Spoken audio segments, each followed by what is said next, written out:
Good morning, dear students. We were discussing the concept agriculture. In this concept, almost we have already covered all the topics. We were doing the last concept, that is impact of globalization on the agriculture. Before this, today we will discuss about the contribution of agriculture to the national economy, employment, and what is the output of agriculture, because this will provide us a background so that we can discuss the impact of the globalization on the agriculture. So my dear student, as you are aware about the different types of farming, different types of cropping pattern, different food crop, different other food crop other than the grains, different non-food crop, about the technological and institutional reforms, and Bhudan and Gramdan. Our next concept is contribution of agriculture to the national economy, employment, and output. My dear student, you have to listen very carefully because most of the data has not been not given in your book. So my dear student, the very first we are going to discuss about the agriculture facts and figure. Agriculture. What is the scenario of agriculture in India? So my dear student, have a look here.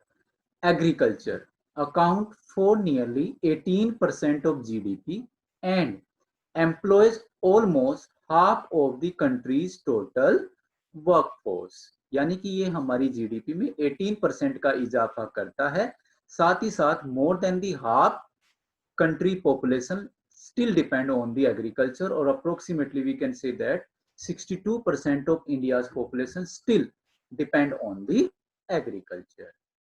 According to 2017 and 18, the total food grain production in India was estimated at 275 million tons. यानी कि जितनी भी आपकी food grains crops हैं वो आपकी 275 million ton 2017 और 18 में आपकी मेजर एस्टिमेटेड की गई है.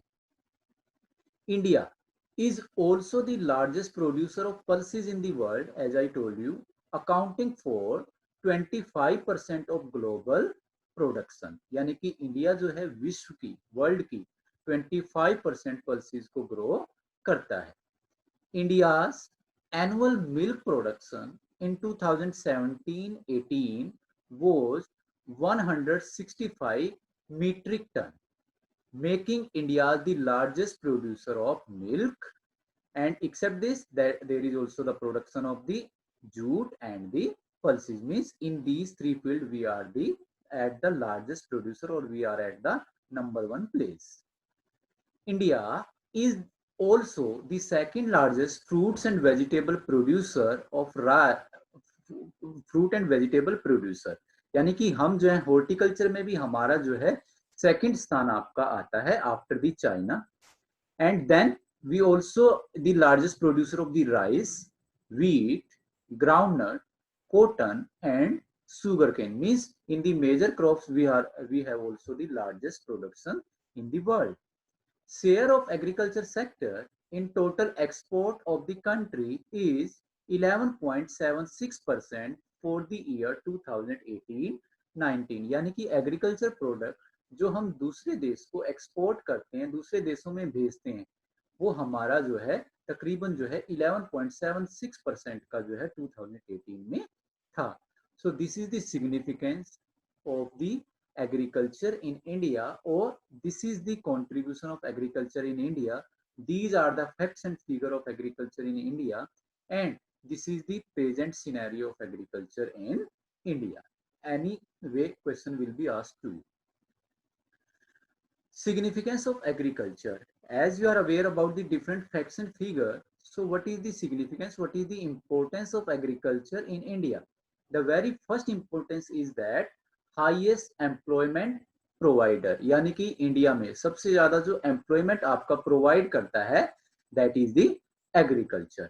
मोर Indians depends directly or indirectly on agriculture for employment than on any other sector. यानी कि हमारे ज्यादातर जो इंडियंस हैं वो डायरेक्टली और इनडायरेक्टली जो है they are depend on the agriculture sector, और you can say that in the primary sector, and there is the less dependent on the secondary sector and the tertiary sector. Second significance of the Indian agriculture is provide food security. कैसे food security को provide करता है? Agriculture hold a key to reducing India's malnutrition problem, directly affecting public health and worker productivity. So in this point of view, it provide the food security, and in many crops India is on the number 1 or number 2 places. And except this, there are also different major crops that are produced in India, और इनमें से ज्यादातर जो आप crops हैं that are of the grain crops like the rice, wheat, jowar, bajra, ragi, maize. So all these crops meet with our requirement of the nutrition as well as the health of the citizen of India. So that's why our agriculture provide us the food security. Third is boost economic growth. ये हमारी economic growth को boost करता है, यानी उसको जो है encourage करता है. कैसे? Agriculture has the potential to encourage India's overall gross domestic product GDP growth, यानी कि इंडिया की टोटल जो GDP है उसको ये आपका जो है ग्रो करता है. Agriculture growth of 4% would add at least a percentage point to the GDP, यानी कि एग्रीकल्चर की जो ग्रोथ है जो 4% आपकी, ये किसी ना किसी तरीके से आपकी जो है GDP को ग्रो करती है. Increase export and improve India's trade deficit. और सीधा जो है जब आपकी जीडीपी को ये आपका डायरेक्टली और इनडायरेक्टली इन्फ्लुएंस कर रही है, तो ये आपका दूसरे देशों को एक्सपोर्ट को बढ़ावा देती है, यानी कि दूसरे देश में हमारी डिफरेंट कॉमर्शियल क्रॉप्स हैं जो हम भेजते हैं. साथ ही साथ इम्प्रूव इंडियाज ट्रेड डेफिसिट, और भारत का जो ट्रेड है उसमें जो डेफिशिएंसी है, उसमें जो डेफिसिट है, कमी जो है, उसको जो है कई प्रकार से जो है इम्प्रूव करती है. Economic transformation in developing Nations is propelled by increase in agriculture income supporting industrial growth. दूसरा, इससे जो आपकी इकोनॉमिक ट्रांसफॉर्मेशन में भी जो है डेवलप होने में सहायता मिलती है, क्योंकि ये क्या करता है? इट प्रोपेल्ड बाय इंक्रीज, ये एक बूस्ट का काम करता है. प्रोपेल मींस किसी चीज को इंक्रीज करना, बढ़ावा देना. इंक्रीज इन एग्रीकल्चर इनकम, किस चीज में आपका इंक्रीज करता है? एग्रीकल्चर इनकम को इंक्रीज करता है, जो आपकी किस चीज को सपोर्ट करती है? इंडस्ट्रियल ग्रोथ, यानी कि आपके सेकेंडरी सेक्टर को जो है सपोर्ट करती है. यानी कि आपकी जो एग्रीकल्चर है इसका जो रॉ मटेरियल है वो आपका सेकेंडरी सेक्टर में इंडस्ट्रीज में आपका यूज किया जाता है. तो ये जो है आपका एग्रीकल्चर जो इनकम है, it also support the industrial growth and it also support the our tertiary activity or the service sector. And last importance or last significance of the Indian agriculture is India's vital land and water resources. As you are aware, India में बहुत से महत्वपूर्ण हमारे land resources हैं और water resources हैं, which farmer use for agriculture production, जिनका प्रयोग किसान जो हैं अपनी फसलों को पैदा करने के लिए करते हैं. इमेजिन मोर इम्पोर्टेंट स्पेशली, और ये उस समय तो और भी ज्यादा इम्पोर्टेंट हो जाता है, यानी कि हम लैंड और वाटर का जो प्रयोग कर रहे हैं एग्रीकल्चर में जब हम कर रहे हैं, तो ये उस समय और ज्यादा इम्पोर्टेंट होता है जब एग्रीकल्चर की वजह से एनवायरमेंटल डिग्रेडेशन, यानी कि एनवायरमेंटल की जो आपकी क्वालिटी है वो आपकी इंप्रूव होती है. यानी कि हम डिफरेंट क्रॉप्स को ग्रो करते हैं तो वो कहीं ना कहीं आपके इन्वायरमेंट को डिग्रेड होने से बचाता है. प्लस क्लाइमेटिक चेंज, और आपके जो क्लाइमेटिक चेंज है उसको भी बहुत हद तक जो है आपका कम करता है. यानी कि जो आजकल जो आपके क्लाइमेटिक चेंजेस जो आ रहे हैं नेगेटिवली, उनको जो है बहुत हद तक जो है कंट्रोल में आपका कर रखता है. So these are the different significance of the agriculture sector. As you are aware, India is the agriculture country and it directly influences the livelihood of the Indian citizens. So consider the importance of agriculture in India, the government of India made concerted effort to modernizing agriculture. यानी कि जब agriculture पर बहुत से लोग आपके depend हैं, तो गवर्नमेंट ऑफ इंडिया भी जो है आपके जो है कॉन्सर्टेड यानी कि कॉन्टिन्यूअस कई प्रोग्राम आपके बनाती है। जैसे कि मैंने आपको पहले भी बताया था, आपके डिफरेंट इंस्टीट्यूशंस को इस्टेब्लिश करती है। तो establishment of Indian council of agriculture research ICAR, यानी कि आपका ICAR इस्टेब्लिश आपका किया हुआ है, Indian council of agriculture research, जिसमें एग्रीकल्चर के ऊपर रिसर्च की जाती है आपकी। ऐसे ही मैंने करनाल में आपको बताया था, और भी आपके अलग अलग शहरों में आपका CSSRI सेंटर, आपका central soil salinity research institute, जिसमें आपका सोइल हेल्थ को जो है इंप्रूव करने के ऊपर रिसर्च की जाती है। National bureau of animal genetic resources NBAGR, ये भी आपका करनाल में आपका जो है इस्टेब्लिश है। तो इसमें क्या है, हम एनिमल की जेनेटिक रिसोर्सेज को जो है के ऊपर रिसर्च करते हैं। ऐसे ही आपका national dairy research institute NDRI, ये भी आपका करनाल में आपका जो है आपका इस्टेब्लिश हुआ है, जिसमें हम जो है अलग अलग पशुओं के ऊपर जो है अलग अलग प्रकार से रिसर्च करते हैं। Indian agriculture research institution IARI, इसका भी कार्य रिसर्च करने का है। एग्रीकल्चर यूनिवर्सिटीज, आजकल बहुत सी एग्रीकल्चर यूनिवर्सिटीज आपकी बनाई गई है। जैसे आपके हरियाणा में भी आपका हिसार जो यूनिवर्सिटी है, हिसार में आपकी एक एग्रीकल्चर यूनिवर्सिटी है। ऐसे ही आपका veterinary services and animal breeding centre, आपके जो है डिफरेंट वेटरिनरी सर्विसेज और एनिमल ब्रीडिंग सेंटर्स आपके बनाए गए हैं, और अलग अलग यूनिवर्सिटीज भी इनके रिगार्डिंग बहुत से कोर्सेज को प्रोवाइड करती है। हमारे हरियाणा में ये हिसार में स्थित है।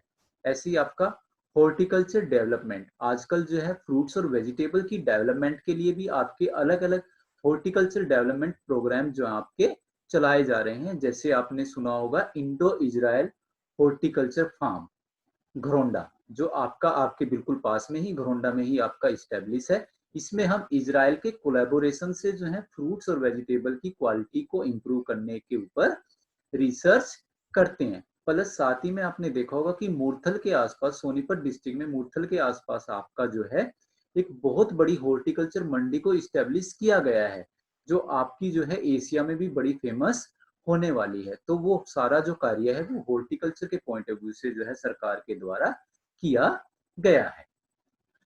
Research and development in the field of meteorology and weather forecast etcetera, ऐसे ही आपके जो हैं बहुत से रिसर्च और डेवलपमेंट सेंटर जो है आपके इस्टेब्लिश किए गए हैं, and they are doing work in the meteorology, यानी कि ये मौसम विज्ञान के बारे में, यानी कि ये आपकी जलवायु के बारे में आपको जो है बताते हैं। यानी कि जब भी आप CSSR करनाल में जाओगे, RI करनाल में जाओगे, तो वहां पे भी आपका वेदर फोरकास्ट का एक आपका जो है सेंटर बनाया गया है, जिसमें आसपास के लोगों को आपका ये बताया जाता है कि पर्टिकुलर टाइम में जो है, या एक वीक में, या इस महीने में, या एक हफ्ते में, या एक दिन में आपका जो वेदर है वो किस प्रकार का रहेगा, उसकी फोरकास्ट जो है वो आपकी करनाल से की जाती है। Were given priority for improving Indian agriculture, और ये सारे के सारे जो आपके इंस्टीट्यूट हैं, they are helpful to improve the Indian agriculture. Apart from this, improving the rural infrastructure was also considering. इसके अतिरिक्त जो है आपकी जो है रूरल इंफ्रास्ट्रक्चर जो है उसको भी आपका जो है इम्प्रूव किया जा रहा है, वो भी आपके लिए बहुत एसेंशियल आपकी हो जाती है। तो गवर्नमेंट जो है इस प्रकार के कार्य आपके कर रही है।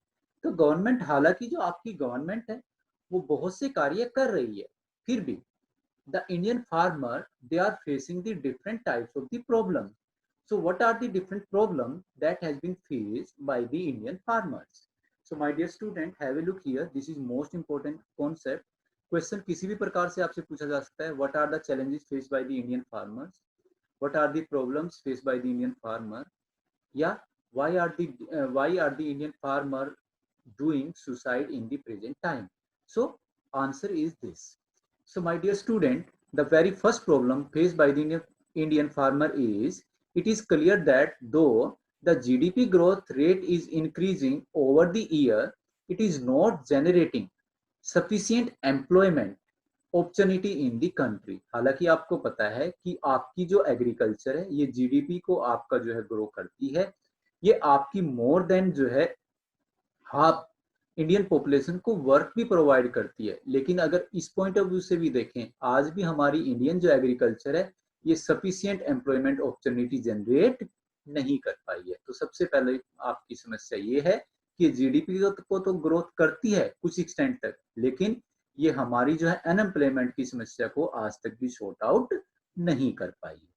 दूसरी स्थिति बेटा, the growth rate in agriculture is decelerating which is an alarming situation. दूसरा, जो एग्रीकल्चर में इतने ज्यादा आपकी इंप्रूवमेंट, इतने ज्यादा एफर्ट्स, इतने ज्यादा प्लान्स प्रोग्राम्स आपकी गवर्नमेंट ने इंट्रोड्यूस किए हैं, इसके बावजूद भी आपकी एग्रीकल्चर का जो ग्रोथ रेट है वो क्या हो रहा है बेटा, डिसेलिरेट हो रहा है, यानी कि कम हो रहा है। आज भी हमारी इंडियन एग्रीकल्चर जिस मुकाम पर होनी चाहिए थी, जिस लेवल पर वो होनी चाहिए थी, उस लेवल पर आज तक भी नहीं जा पाई है, जो हमारे लिए एक अलार्मिंग सिचुएशन है, एक चिंताजनक विषय है। तीसरा बेटा, Indian farmer are facing a big challenge from international competition and our government is going ahead with reduction in the public investment in agriculture sector, particularly in irrigation, power, rural road, market and mechanization। सबसे बड़ी जो हमारे Indian farmer को problem आई है वो किस चीज की आई है बेटा, ग्लोबलाइजेशन की आई है। यानी कि हमारे इंडियन फार्मर को जो है क्रॉप्स के मामले में, एग्रीकल्चर के मामले में इंटरनेशनल मार्केट के साथ compete करना पड़ता है, तो हम उसमें बैकवर्ड हैं, हम उसमें पिछड़ जाते हैं। और दूसरा, हमारी जो गवर्नमेंट है आज के टाइम में वो एग्रीकल्चर से अपना हाथ निकाल रही है। यानी कि वो एग्रीकल्चर के लिए कुछ टाइम टू टाइम जो आपके डिफरेंट आपके जो है टेक्निकल और इंस्टीट्यूशनल रिफॉर्म्स तो करती है। Comprehensive land programmes, land development programmes भी उन्होंने डेवलप किए हुए हैं, डिफरेंस रिसर्च सेंटर भी उन्होंने डेवलप किए हुए हैं। लेकिन आज के टाइम में गवर्नमेंट जो है एग्रीकल्चर के फील्ड में पब्लिक इन्वेस्टमेंट नहीं कर रही है, यानी कि गवर्नमेंट की तरफ से ज्यादा इन्वेस्टमेंट नहीं हो रही है। और जिन एरिया में होनी चाहिए थी उनमें तो बहुत कम हो गई है। जैसे कि इरिगेशन, आपका सिंचाई है बेटा, आपका फसलों को पानी देना है, यानी कि प्रॉपर अमाउंट में जो आपके कनाल्स होने चाहिए या वाटर सप्लाई होनी चाहिए वो नहीं हो रही। रूरल रोड होने चाहिए, गांव में सड़कों का निर्माण होना चाहिए ताकि जो है किसान अपनी प्रोडक्शन को इजीली जो है मार्केट तक लेके जा सके। तो आज भी हमारे जो रोड्स हैं, रूरल रोड जो हैं वो खस्ता हालत में हैं। ऐसे ही प्रॉपर मार्केट नहीं है, एंड मैकेनाइजेशन और मशीनरी, वेल डेवलप मशीनरी जो है वो हमारे आसपास नहीं है। तो these are the different problem that has been faced by the Indian farmer. ऐसे ही सब्सिडी, सब्सिडी का मतलब होता है बेटा रिडक्शन, यानी कि जो प्राइस होता है उस पर बहुत सा जो है छूट दे दी जाती है, एग्जेम्प्ट कर दिया जाता है, उसको हम बोलते हैं subsidy. Subsidy on fertiliser is decrease. तो फर्टिलाइजर के ऊपर जो सब्सिडी पहले गवर्नमेंट देती थी, जैसे अगर बाय द वे एक फर्टिलाइजर का रेट जो है 400 रुपीज है, तो हो सकता है कि गवर्नमेंट उस पर 50% या 60% तक भी जो आपका सब्सिडी दे देती थी। अगर 50% देती है तो 400 प्राइस का वो फर्टिलाइजर उनको 200 में पड़ता था। तो आजकल फर्टिलाइजर पर भी सब्सिडी देना जो है गवर्नमेंट ने जो है डिक्रीज, बहुत कम कर दिया है, leading to increase in the cost of production. जिसकी वजह से क्या होगा, फर्टिलाइजर का रेट बढ़ गया है। फर्टिलाइजर का रेट बढ़ गया है तो क्रॉप्स को प्रोड्यूस करने का रेट भी ऑटोमेटिकली बढ़ जाता है, जो किसानों के ऊपर एक बर्डन बन जाता है। Moreover, reduction in import duties on agriculture product have prove detrimental to agriculture in the country. और ये तो समस्याएं थी ही, इसके अतिरिक्त भारतीय सरकार ने क्या किया, रिडक्शन इन इंपोर्ट ड्यूटी, की बाहर से जो एग्रीकल्चर प्रोडक्ट आते हैं उनके ऊपर जो इंपोर्ट ड्यूटी है, यानी कि उनके ऊपर जो बाहर से आने का टैक्स जो है वो कम कर दिया है, रिड्यूस कर दिया है। यानी कि बाहर के जो एग्रीकल्चर प्रोडक्ट हैं वो हमारे देश के प्रोडक्ट से सस्ते हो गए, चीप हो गए। तो सस्ते होने की वजह से क्या हुआ, have prove detrimental to agriculture in the country, जिसकी वजह से भारत की जो कृषि की जो दशा है वो और भी ज्यादा डेट्रीमेंटल हो गई, बदतर हो गई। And farmer are withdrawing their investment from agriculture. तो इन सब कारणों से किसानों ने भी क्या कर दिया, वो भी एग्रीकल्चर में अब ज्यादा इन्वेस्टमेंट नहीं करना चाहते हैं, वो एग्रीकल्चर में इन्वेस्टमेंट नहीं करते हैं, उन्होंने एग्रीकल्चर से इन्वेस्टमेंट को विड्रॉ कर लिया है, कोजिंग तो इससे क्या होता है बेटा आपका, it cause a downfall in the employment in agriculture, यानी कि लोगों का जो रुझान है वो एग्रीकल्चर की तरफ कम हो गया है। तो इस वजह से एग्रीकल्चर जो है आपका जो है प्रॉपर एम्प्लॉयमेंट देने में जो है आपका नाकामयाब रहा है। So these are the different problems faced by the Indian farmers. तो इंडियन फार्मर्स को ये प्रॉब्लम जो है आपकी आई। Next and last concept is impact of globalisation on agriculture. आपका एग्रीकल्चर के ऊपर जो है ग्लोबलाइजेशन का क्या आपका प्रभाव रहा है। माय डियर स्टूडेंट, जो आपका ग्लोबलाइजेशन है आपका, it is not a new phenomena, ये कोई एक नई बात नहीं है हमारे लिए। अगर हम ब्रिटिश टाइम की बात करें, कोलोनाइजेशन पीरियड की बात करें, तो ये उस समय से आपका शुरू हो गया था जब बहुत से यूरोपियन ट्रेडर जो हैं, जैसे कि आपका ब्रिटिश पीपल है, डच हैं बेटा आपके, पोर्चुगीज हैं आपके, स्पेनिश हैं बेटा आपके, तो ये बहुत से जो आपके यूरोपियन ट्रेडर थे ये इंडिया में आए थे व्यापार करने के लिए। और इंडिया में किस चीज का व्यापार करने के लिए आए थे? इंडिया किस चीज के लिए फेमस था आपका? डिफरेंट स्पाइसेस के लिए फेमस था, जो दूसरे देशों में आपका भेजा जाता था। और हमारे स्पाइसेस साउथ इंडिया में आपके बहुत ज्यादा प्रोड्यूस आपके होते थे, और आज भी हमारा जो south India, it is famous for the spices production. हमारी स्पाइसेस प्रोडक्शन के लिए आज भी बहुत ज्यादा फेमस है। तो ग्लोबलाइजेशन का जो पीरियड है वो कोलोनियलाइजेशन से ही आपका स्टार्ट हो गया था। धीरे धीरे ब्रिटिश पीपल ने क्या देखा, यहाँ पे आपका जो है इंडियन रूलर में डिवाइडनेस देखी, और वो ट्रेडर बन के आए थे, और वो यहाँ पे हमारे धीरे धीरे जो है रूलर्स बन गए थे। तो उन्होंने भी उन्हीं चीजों का जो है एक्सपोर्ट जो है हमारे देश से किया, अपने देश में वो चीजें लेके गए जिनकी कमी जो है उनके देश में होती थी। तो जब ब्रिटिश टाइम था बेटा आपका, उस टाइम आपने कॉन्सेप्ट पढ़ा होगा इंडस्ट्रियल रेवोल्यूशन। इंडस्ट्रियल रेवोल्यूशन में उन्होंने क्या किया कि जो क्रॉप्स उनके लिए ज्यादा बेनिफिशियल थी वो क्रॉप्स उन्होंने ग्रो कराई। जैसे कि आपने 8th स्टैंडर्ड में पढ़ा होगा इंडिगो रेवोल्यूशन। इंडिगो रेवोल्यूशन क्यों हुआ था? क्योंकि जो वेस्ट बंगाल का जो रीजन था, यानी कि आज के टाइम में बंगाल, बिहार और उड़ीसा का जो रीजन था, वहां की लैंड जो है फर्टाइल थी, और वहां पे उन्होंने इंडिगो कल्टीवेशन को आपका सपोर्ट किया। जब उन्होंने इंडिगो कल्टीवेशन को सपोर्ट किया तो उनका पर्पज यही था कि यहाँ की जो इंडिगो थी वो बेस्ट क्वालिटी की थी और उनके कपड़े को रंगने में काम आती थी। तो इसीलिए उन्होंने इंडिगो को वो किया। साथ ही साथ उनको जो है कॉटन क्लॉथ की वहां पे बहुत ज्यादा डिमांड थी। तो हमारा महाराष्ट्र और गुजरात का ब्लैक सॉइल का जो रीजन है, वहां पे उन्होंने कॉटन को जो है ज्यादा प्रोड्यूस कराया। और उस टाइम ब्रिटेन में जो है आपकी दो कंपनी बहुत ज्यादा फेमस हुई थी आपकी, मैनचेस्टर एंड लिवरपूल। आज भी आप इन दो कंपनियों का नाम सुनते होंगे, मैनचेस्टर एंड दी लिवरपूल। तो ये मैनचेस्टर और जो लिवरपूल है बेटा आपका, ये आपकी आज भी अवेलेबल है।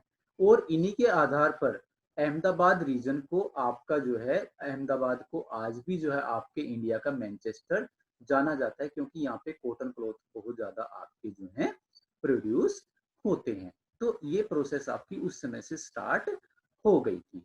आपने एक मूवमेंट का नाम सुना होगा बेटा, चंपारण मूवमेंट, आप 10th क्लास में भी पढ़ेंगे, जो आपका 1917 में बिहार में आपका स्टार्ट किया गया था। इसका मतलब ये था कि this was started because farmer of that region were force to grow indigo, कि वो इंडिगो को ग्रो करने के लिए फोर्स किए जाते थे। आपने देखा होगा उस टाइम जो है दो सिस्टम थे बेटा इंडिगो के, निज और रयोट, जो ब्रिटिश के द्वारा इंट्रोड्यूस आपके किए गए थे। यानी कि सबसे ज्यादा फायदा उनको इंडिगो में ही था आपका, जो आपका जो है टेक्सटाइल इंडस्ट्री के लिए, यानी कि कॉटन इंडस्ट्री के लिए जो है, क्लॉथ इंडस्ट्री के लिए आपका जो है बहुत ज्यादा नेसेसरी था। जो आपके लोकेटेड कहाँ पे होते थे? ब्रिटेन में होते थे। They were unable to grow food grain to sustain their family. यानी कि ब्रिटिश सरकार ने इंडिगो को इतना ज्यादा आपका यहाँ पे बढ़ावा दिया कि वहां पे फूड क्रॉप, यानी कि इस एरिया में आपका राइस कल्टीवेशन बहुत अच्छी होती थी, तो उनको जो है राइस भी कल्टीवेट करने नहीं दिया जाता था। उनके लिए जो है कुछ आपके जो है रूल्स रेगुलेशन बना दिए गए थे, कॉन्ट्रैक्ट सिस्टम उनका बना दिया गया था। तो ये चीज थी बेटा आपकी ग्लोबलाइजेशन कैसे आपका स्टार्ट हुआ। सो अंडर ग्लोबलाइजेशन, अगर हम आज की सिनेरियो की बात करें, ये तो हम कॉलोनियल पीरियड की हमने बात की, कॉलोनियल के अकॉर्डिंग जो है इस तरह का सिस्टम आपका था। अगर हम आज की बात करें तो आज भी जो है जो कॉलोनी पीरियड का जो टाइम था, वो आज भी जो है उसकी ग्लिम्पसेस आज भी हमारे ट्रेड में दिखाई देती है। क्योंकि आज भी हम rice, cotton, rubber, T, coffee, jute and spices, ये हमारे एग्रीकल्चर प्रोडक्ट हैं, इन जिनकी जो है बहुत ज्यादा डिमांड आपकी रहती है। लेकिन ग्लोबलाइजेशन पीरियड की वजह से आज भी शायद जो है, अगर हम डेवलप कंट्री को देखें, विकसित देशों को देखें, तो हमारे जैसे जो डेवलपिंग कंट्री है वो उनको किसी भी प्रकार से compete नहीं कर पाते हैं। क्यों नहीं कर पाते हैं? क्योंकि वहां पे एग्रीकल्चर में बहुत ज्यादा सब्सिडी आपकी दी जाती है, जबकि हमारे देश में जो है कम सब्सिडी आपकी दी जाती है, जो हमारे लिए एक जो है बहुत ही बुरा कारण है। यानी कि अगर हमने एग्रीकल्चर को बढ़ावा देना है तो एग्रीकल्चर फील्ड में हमको बहुत सी सब्सिडी जो है देनी होगी, क्योंकि इंडिया की अगर फिजिकल फीचर के अकॉर्डिंग देखें तो तकरीबन all types of grown crops are grown in India. तो अगर हम उन पे जो है उनकी इनपुट जो उन पे जो इनपुट लगती है, अगर हम उस पे जो है सरकार जो है सब्सिडी देगी, तो भारतीय जो किसान है उसको ज्यादा से ज्यादा प्रोड्यूस कर पाएगा।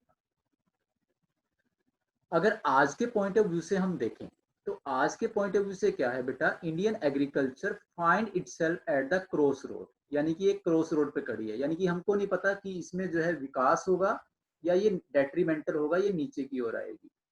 To make agriculture successful and profitable, proper thrust should be given to the improvement of the condition of marginal and small farmer। यानी कि अगर हमने अपनी एग्रीकल्चर को सक्सेसफुल बनाना है, प्रॉफिटेबल बनाना है, तो जो छोटे किसान है, स्मॉल फार्मर है, या मार्जिनल जो किसान है, यानी कि जिनके पास केवल लैंड का 1 या 2 पैचेज ही है, उन पे हमको काम करना होगा, उन पे उनकी हालत में हमको सुधार करना होगा। हालांकि इंडियन गवर्नमेंट ने ग्रीन रेवोल्यूशन आपकी जो है इस मामले में जो है आपका एक स्टेप उठाया था, लेकिन ग्रीन रेवोल्यूशन जो है वो कंट्रोवर्सीज के अंतर्गत आपकी आ गई थी, क्योंकि इसमें एक पर्टिकुलर एरिया में ही ये आपकी सक्सेस रही, जैसे कि Punjab, Haryana and western UP. हालांकि ये यहाँ पे सक्सेस तो रही, लेकिन इसने जो है यहाँ की लैंड को डिग्रेड कर दिया। क्यों? क्योंकि जो पंजाब, हरियाणा और वेस्टर्न यूपी का जो रीजन है, यहाँ के लोगों ने क्या किया, आप अपने जो फसल हैं, अपने जो खेत है, उनको ओवर इरिगेट किया। ओवर इरिगेट करने की वजह से क्या हुआ बेटा, उसमें आपका सैलिनिटी और एल्कलिनिटी का अमाउंट आपकी सोइल में बढ़ गया, जिससे सोइल आपकी डिग्रेड हो गई। दूसरी बात, यहाँ के किसानों ने बहुत ज्यादा जो है फर्टिलाइजर, इंसेक्टिसाइड और पेस्टिसाइड का प्रयोग किया विदाउट विदाउट द नॉलेज, और you can say that in the lack of knowledge. यानी कि उनको नहीं पता था कि उनकी जो सोइल है उनको कितना अमाउंट चाहिए, तो वो ऐसे ही बिना किसी गाइडलाइन के जो है अपने खेतों में जो है इंसेक्टिसाइड, पेस्टिसाइड, फर्टिलाइजर का प्रयोग करते गए, जिससे आपकी जो लैंड की जो फर्टिलिटी है वो धीरे धीरे आपकी कम हो गई। तो ग्रीन रेवोल्यूशन की वजह से लैंड आपकी डिग्रेड हुई। क्यों हुई? क्योंकि over use of chemical use किया गया, ड्राइंग एक्वीफर्स, धीरे धीरे हमने ज्यादा इरिगेशन की, तो हमारी लैंड के अंदर जो एक्वीफर है, एक्वीफर का मतलब होता है बेटा कि आपकी अर्थ के अंदर एक आपकी लेयर आती है जिसके ऊपर आपका पानी पाया जाता है, उसको हम बोलते हैं एक्वीफर। तो धीरे धीरे जो ग्राउंड वाटर है वो धीरे धीरे आपका कम हो गया, एंड वेनिसिंग बायोडाइवर्सिटी, और जो बायोडाइवर्सिटी थी, यानी कि लोगों ने पेड़ पौधे काटना शुरू कर दिया, तो जो हमारी बायोडाइवर्सिटी थी वो धीरे धीरे आपकी वेनिस हो गई, खत्म हो गई। So these are the negative point of the green revolution. तो वो आपकी कंट्रोवर्सी में आ गई। The keyword today is gene revolution. आजकल हम जो है जीन रेवोल्यूशन पर ज्यादा एम्फेसाइज कर रहे हैं, विच इंक्लूड जेनेटिक इंजीनियरिंग, जिसमें हम जेनेटिक इंजीनियरिंग को बढ़ावा देते हैं। जेनेटिक इंजीनियरिंग क्या होता है बेटा? Is recognized as a powerful supplement in inventing new hybrid variety of seed. यानी कि इसमें हम जो है new hybrid variety of seed को जो है इस्तेमाल करते हैं, ताकि हम जो है कम से कम जमीन में ज्यादा से ज्यादा जो है प्रोडक्शन को ले सकें। तो एक तो बेटा आजकल आपका जीन रेवोल्यूशन चला हुआ है, दूसरा आपका जो है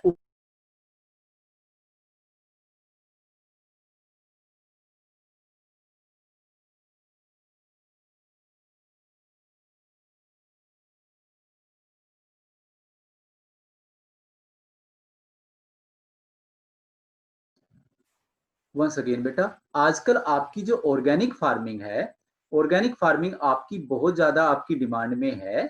आजकल इसकी इंपॉर्टेंस ज्यादा है, because it is practice without factory made chemical such as fertilizer and pesticide, क्योंकि इसमें हम फर्टिलाइजर और पेस्टिसाइड्स का प्रयोग नहीं करते हैं, hence it does not affect environment, और इसीलिए ये हमारे एनवायरमेंट को भी अफेक्ट नहीं करती है।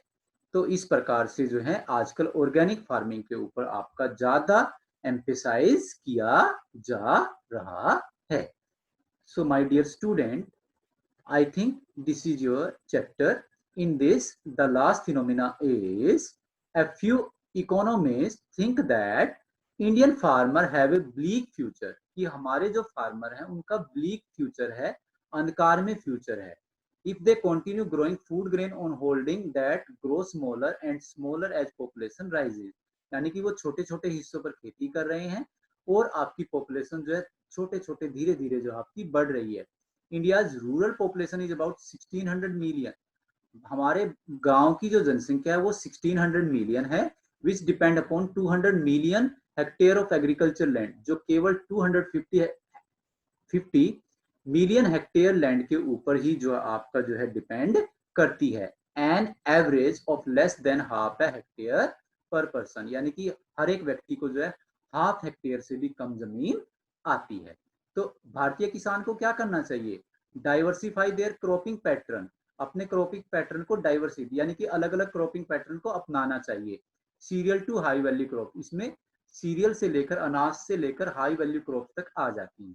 दिस विल इंक्रीज इनकम, ये भारतीय किसान की इनकम को इंक्रीज करेगी, एनवायरमेंटल डिग्रेडेशन को कम करेगी, और fruits, medicinal herbs, flowers, vegetable, biodiesel crop like jatropha और jojoba need much less irrigation, यानी कि इस तरह की क्रॉप्स आपको जो है और ग्रो करनी चाहिए देन राइस और शुगर केन। यानी कि हम क्या है, केवल हमारे जो पूर्वज जो खेती करते थे हम वही खेती करते आ रहे हैं, हमको जो है नए मेथड जो है अपनाने चाहिए।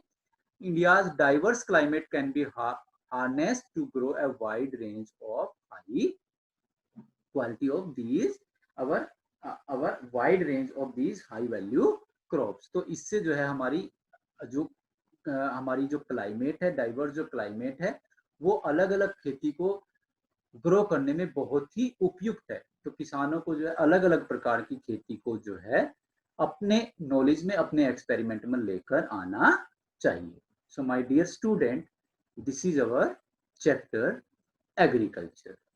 So my dear student, this is the chapter, this has been completed. So if you have any question, any query, you can ask me now, beta. So my dear student, this is enough for today. Thank you, have a nice day, and on Friday or Saturday we will again this class, and in that we recapitulate this chapter again. Okay, from next week we will start the new chapter. Thank you, have a nice day, God bless you.